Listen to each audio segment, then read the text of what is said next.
Out कर दिया गया है। ओबीसी के गले पे छुरे चलाए जा रहे हैं। क्या बात आप करते हो? पीडीए की आप बात कर रहे हो, गले पे छुरे चलाए जा रहे हैं। ओबीसी को संवैधानिक दर्जा देने वाले प्रधानमंत्री श्री नरेंद्र मोदी थे। उन्होंने 2014 में क्या होता है संवैधानिक दर्जा? ये क्या होता है संवैधानिक दर्जा? फर्जी बातें मत करिए, आपके लिए फर्जी बातें मत करिए। यादव सिर्फ अखिलेश यादव है। कहना चाहता हूं, जो मोदी मैजिक देखना चाहते थे, मैजिक से लोगों को गायब किया जाता है। अगर आपके राजस्थान में सबसे बड़े जादूगर को मोदी जी गायब कर दे, वही मोदी मैजिक है। आप 18 साल जो आप शासन चल रहा है मध्य प्रदेश के अंदर, अगर आप उसके अंदर भारतीय जनता पार्टी लगातार आ रही है और कांग्रेस बिना मुद्दों के जा रही है चुनाव लड़ने, आज तक कांग्रेस संघर्ष कर रही है, यह कांग्रेस के लिए चिंता का विषय है। इसको आपको अंदर झांकना पड़ेगा और कांग्रेस के नेतृत्व को नहीं भाई 18 साल स्टेट में कांग्रेस की सरकार आने जा रही है, 3 तारीख को सबर करिए। और मैं बार बार कह रहा हूं, एक बहुत सवाल है मेरा। देखिए, आप आज देख लीजिए, मोदी जी का कहीं पर चेहरा नहीं है। आज उन लोगों का चेहरा है जो मुख्यमंत्री भी नहीं बनेंगे, मगर ऐसे लोग राहुल गांधी का दिख रहा है। मुख्यमंत्री की बात हो रही है भैया, प्रधानमंत्री की बात नहीं हो रही। ठीक है, अगर है तो मोदी जी का फोटो। अरे ठीक है, अब सारा सीज फायर थोड़ी देर कर लेते हैं। मोदी मैजिक है कि नहीं है? देखिए, कोई भी चुनाव हो, एक इंटरेस्टिंग एनेक्डोट मैंने देखा है बीते 12 सालों के अंदर। अब 2013 से ये घटनाक्रम शुरू होता है और आज 2023 यानी 10 साल हो गए इसको लगभग। नरेंद्र मोदी का मैजिक है कि नहीं है? पिछली बार 2013 के विधानसभा चुनाव में मोदी मैजिक है। अगर देश के अंदर तो विधानसभा चुनाव जीतने चाहिए, बीजेपी वो चुनाव जीती। 2014 में मोदी मैजिक है कि नहीं है? बीजेपी चुनाव जीती। उसके बाद एक बड़ा चुनाव होता है 2017 का विधानसभा उत्तर प्रदेश का चुनाव, उत्तराखंड का चुनाव। वहां मोदी मैजिक है कि नहीं है? बीजेपी चुनाव जीती, तब तो योगी जी का चेहरा नहीं था। फिर 2019, फिर 2022 और आज हम 2023 पे आ गए। वो मोदी मैजिक पे निरंतर सवाल आते हैं और हमेशा इसके जवाब दिए जाते हैं, बीजेपी के से भी, एक्सपर्ट्स के भी और विपक्ष के भी। लेकिन एक मूलतः बड़ा महत्वपूर्ण बात पर, मुद्दे पर बात गई है। लेकिन एक सवाल आप ही से सवाल है सर, क्या आपको लगता है कि जो कांग्रेस की प्लानिंग थी कि हम अपने बूते पर जाएंगे, अपने आप को सबसे बड़ा दिखाएंगे और इंडिया गठबंधन में फिर अपनी हम दादागिरी करेंगे, यानी पॉलिटिकल दादागिरी की मैं बात कर रहा हूं, क्या आपको लगता है उसको झटका लगेगा जिस तरह का एग्जिट पोल दिखा रहा है? जो आप मोदी मैजिक की बात कर रहे थे, इसका तो बहुत ही सटीक जवाब संजय जी ने दिया, किसी ने ध्यान नहीं दिया। तहसीन भाई ने, मैं सोच रहा था तहसीन भाई पूछेंगे। संजय जी ने कहा अगर बीजेपी जीते तो मोदी मैजिक की बात करनी चाहिए और बीजेपी हारे तो मोदी मैजिक की बात कतई नहीं करनी चाहिए। संजय जी ने कहा, आप रिपीट करके देख सुन लें। संजय जी, आप मैं गारंटी देता हूं, आप 10-10 लाख की शर्त लगाई, उन्होंने यही बोला। क्या बात कर रहे हैं? यहाँ पर है, आप तो ऐसे नहीं कर रहे। संजय जी चले गए बोलकर, कमाल है आप लोगों मेरे पास माइक वहां से एक है जी, नहीं वो माइक है उनके पास। मैंने कहा था कि सिंपलिस्टिक एनालिसिस नहीं होना चाहिए कि अगर बीजेपी हार भी जाए चारों राज्यों में तो सीधा संबंध ना हो कि मोदी मैजिक काम नहीं किया, और अगर बीजेपी जीत जाती है तो आप कहें मोदी मैजिक काम किया। ऐसा विश्लेषण नहीं होना चाहिए। मोदी की का अट्रैक्शन, प्रधानमंत्री मोदी के लिए अट्रैक्शन अभी भी बरकरार है। और अब इस समय एक बहुत बड़ी खबर आ रही है, बहुत बड़ी ब्रेकिंग स्टोरी आ रही है नतीजों से पहले। यह बहुत बड़ी ब्रेकिंग स्टोरी है। जीतने वाले कांग्रेस एमएलए को रिसोर्ट पॉलिटिक्स की तैयारी शुरू हो गई है। कर्नाटक हो सकता है ठिकाना, सूत्रों के हवाले से खबर है। नतीजों से पहले जितने एमएलए कैंडिडेट हैं उनको, यानी जैसे ही सर्टिफिकेट मिलेगा उसके बाद चार्टर्ड प्लेन से कर्नाटक लेके जाया जाएगा, राजस्थान, मध्य प्रदेश और छत्तीसगढ़ के, इस तरह की खबर आ रही है। और तेलंगाना में भी हो सकता है। कर्नाटक में रिसोर्ट बुक कर लिए गए हैं, ऐसी जानकारी मिल रही है। आइए, क्या इस पर ताजा अपडेट है, जान लेते हैं नेताओं ने क्या कुछ कहा है। माननीय मुख्यमंत्री गहलोत साहब और कॉन्फ्रेंस में गवर्नर से मिले आए और वो बाड़ाबंदी की तैयारी भी उन्होंने कर ली। आंध्र प्रदेश में कोई 2 बड़े रिसोर्ट बुक करा दिए हैं। अब जहाज उड़ेंगे, वहाँ जाएंगे और 3 तारीख को परिणाम आएंगे तो उसमें ज़्यादातर उसको रिसोर्ट को खाली करके लौट आएंगे, कुछ नहीं मिलने वाला। कहाँ बुक कराए रिसोर्ट? बेंगलोर बड़ा शहर है देश का। हो सकता है रिसोर्ट बुक हो गए हो, लेकिन मेरी जानकारी में नहीं है। और यदि मान लो डॉक्टर किरोड़ीलाल जी ये कह रहे हैं और डॉक्टर साहब की बात में दम भी मान ले, तो यदि ये जो आंकड़ा आ रहा है एग्जिट पोल का, तो बीजेपी कांग्रेस दोनों सब तैयारी करेगी। और ये कोई भजन कीर्तन करने के लिए तो है नहीं। और नाम अशोक गहलोत है, तो वो तो खिलाड़ी आदमी। हॉर्स ट्रेडिंग करने वाले तो वो तो माहिर है। भाजपा और बीआरएस दोनों माहिर हैं इन बातों पे। पिछले बार भी हमारा 12-16 एमएलए को खरीद लिए। अब की बार ये ड्रामा नहीं चलेगी। हम पूरे ताकतमान बन के बैठे हैं। और अब मेरे साथ प्रदीप भंडारी भी जुड़ गए हैं, तो जोरदार अभिनंदन उनका भी, जोरदार तालियां उनके लिए भी।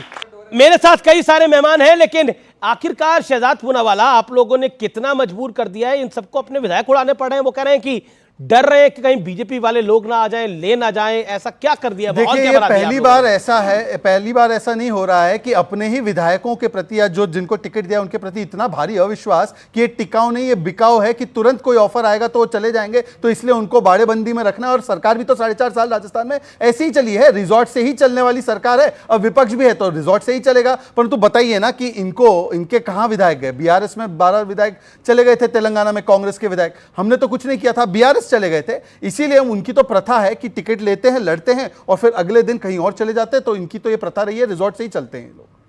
जी, लेकिन क्या प्रदीप भंडारी रिजॉर्ट पॉलिटिक्स की जरूरत पड़ेगी या जनता क्लियर कट मैंडेट देगी? देखिए, राजस्थान के अंदर अमीश जी, जनता क्लियर कट मैंडेट देगी। और जो रिवाज है राजस्थान के अंदर सरकार बदलने का, ग्राउंड पे सेंटिमेंट यही है कि भारतीय जनता पार्टी राजस्थान के अंदर सरकार बनाएगी। मध्य प्रदेश के अंदर भी अगर आप देखेंगे तो महिला वोट ने ज्यादातर भारतीय जनता पार्टी को वोट किया है और इसी कारण भारतीय जनता पार्टी का चुनाव में सरकार बनाने के चांसेस ज्यादा हैं।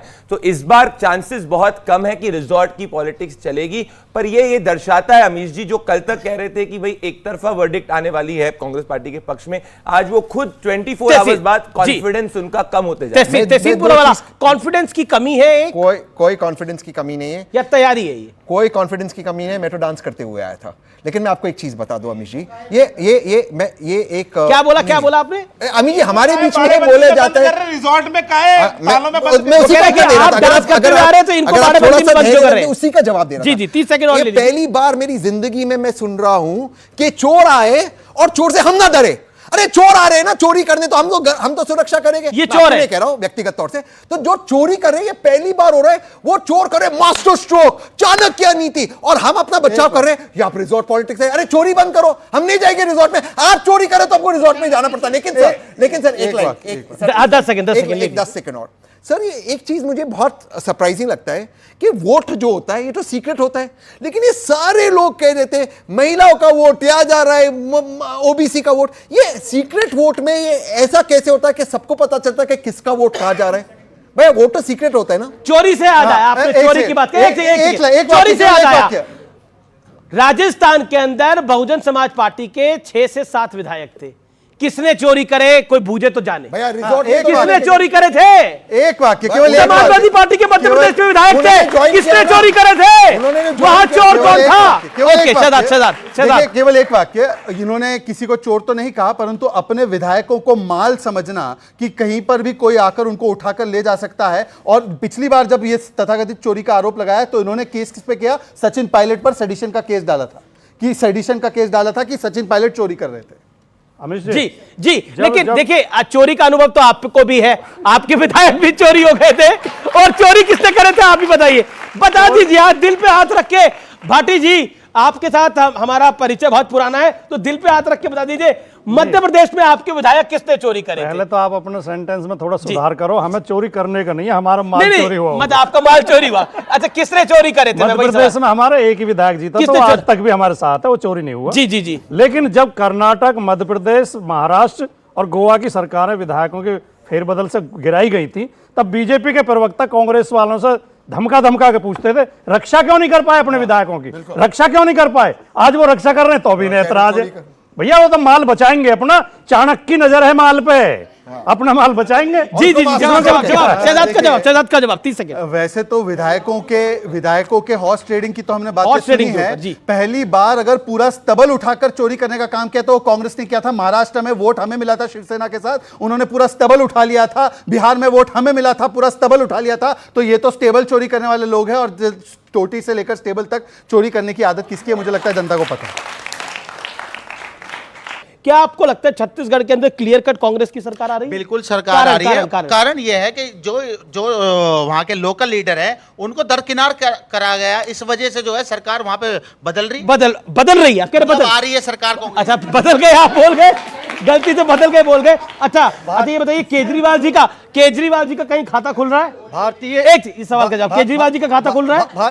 केजरीवाल जी के वोटों के प्रतिशत में निश्चित तौर पे इजाफा तो होना ही है, खुलेगा, माइनस तो होना नहीं है, प्लस तो होना ही है। मैं सिर्फ ये इंडिया गठबंधन का भविष्य, मैं सिर्फ ये कह रहा हूं, इंडिया गठबंधन का भविष्य, भारतीय जनता पार्टी इस बार इतनी मजबूती से लड़ी है कि सांसदों को उतार के विधायकी का चुनाव लड़वा दिया है, इतनी मजबूती से लड़ी है। अच्छा इंडिया गठबंधन का भविष्य बेहतर है ना, बेहतर है। राज्यों के चुनाव में आप इंडिया गठबंधन का भविष्य तलाशने का प्रयास कर रहे हैं, लोकसभा आने दीजिए, उसके बाद में आपको ठीक आप मौका दे रहा हूं। मुझे लगता है कि राहुल गांधी साहब की जो भारत जोड़ो यात्रा थी, और अमित साहब आपसे भी काफी वक्त पहले हुआ था, उसका असर जो है जो अंडर करंट था वो आपने कर्नाटक के अंदर भी था, मध्य प्रदेश, राजस्थान, छत्तीसगढ़ के अंदर भी है। क्योंकि अगर ये नहीं होता, भारत जोड़ो यात्रा मैन टू मैन कनेक्शन था। पर्सनल डिबेट मत करिए प्लीज सर जी।